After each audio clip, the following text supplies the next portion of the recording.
you're now the vice presidential candidate.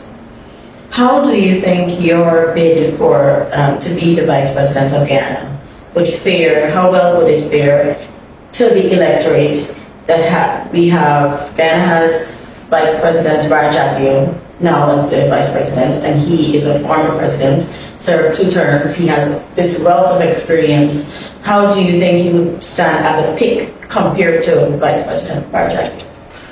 Let me say first of all that Vice President Jagdeo, one may say he has a wealth of experience, but he also has a wealth of wrongdoings to his name.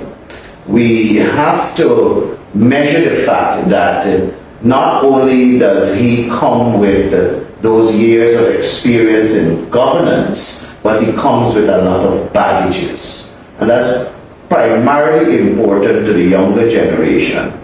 Being vice president and having specific responsibility in government is not a one-man show.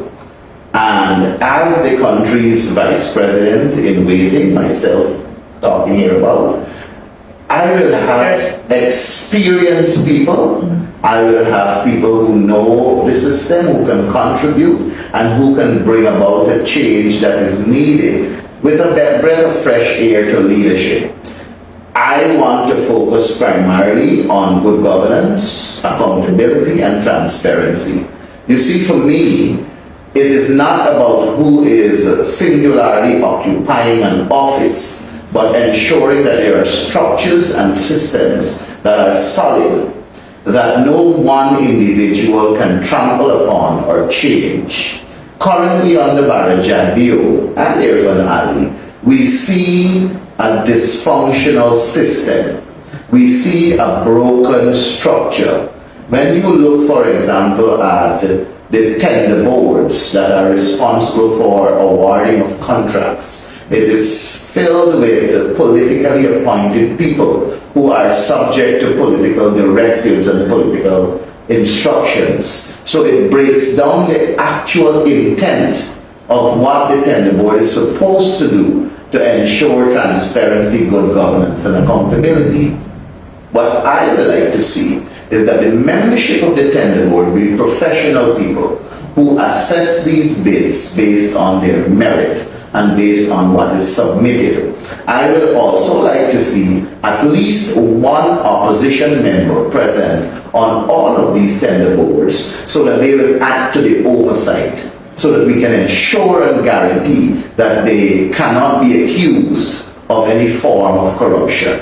We have to fix the systems and the structure of governance. Take, for example, I said last night, Guyana Standard has been without a commission for 5 years. State lands are being dictated in terms of who gets it by 1 and 2 persons, the president and Muniz, the current CEO there. That is not fair. This is not a reflection of the state of affairs under the APNU. No, we had a board in place at the Guyana Standard. We had several boards. Guy Oil had a functioning board. GNML had a functioning board. State boards and commissions were in place. I am not saying that the APNU, AFC in government 2015 to 2020 did not make mistakes. All governments, I think, do make mistakes. And what I'm simply saying is that you must be able to learn from these mistakes. I did not play a prominent role at a high level in governance in 2015 to 2020. But I was at a level where I could have seen what is happening that I did not agree with, and I saw what I can agree with also. And I am saying that that experience, that exposure has guided me to see the need for us to have better structure and better systems in place that can withstand scrutiny, be solid on accountability and transparency, and push for good governance. So whoever takes the position as a minister, as a vice president, as a prime minister, or president, they must not be able to change a system and a structure that can guarantee the people good governance, accountability, and transparency. Those are hallmarks of any functioning democracy that protects the current generation and the future generation to come. I am personally at a loss to accept what we have right now as a lot of political people in the system, both in the public service and the various boards and so on, taking political directives, and it's harming the society. It's harming the credibility of a system and structure. We need to have proper systems and structures. Politicians must understand that their roles are really for policies. And when they make the policies, it is to be executed by the professionals. But you can't have politicians at policy level, you can't have politicians at execution level and expect the system to function with good governance, accountability, and transparency. It is so worrying, it's so frightening, it is so sad that I see permanent secretaries who are supposed to be accounting officers, accounting for taxpayers' money, decked in their PPP uniform, championing a political cause. You're supposed to be neutral. You're supposed to be the permanent secretary of a ministry that administers the state's resource, being the finances, to guarantee accountability and transparency. I see REOs putting on their PPP paraphernalia. And these are people that should not be in those positions. REOs,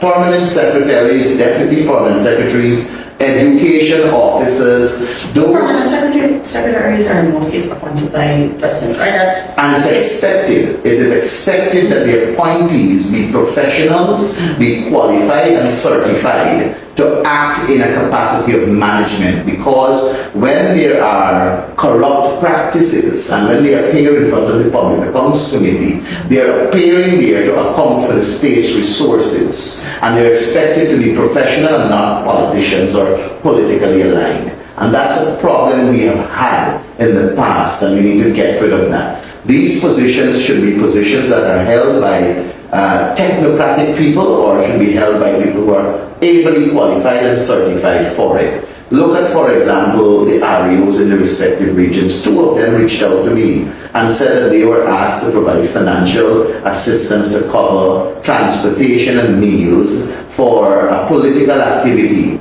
in 2 regions. I don't want to name the regions because it will expose them. But they said they were not prepared to do it, but it can cost them their job. I said, well, you have to measure whether you're prepared to stand up for what is right on a principled basis, or you're ready to do the wrong thing and face the consequences. But the point I'm making is we should not have political appointees in these positions that are supposed to give us accountability, transparency, and good governance. And that is why my focus in government will be on ensuring that there are systems that can safeguard the guardrail of our democracy, that can ensure that we have systems where there can be good governance, accountability, and transparency for us to benefit from and for the future generation. So after Norton as president, whoever comes as president and whoever comes as ministers in the future, there must be a strong, robust,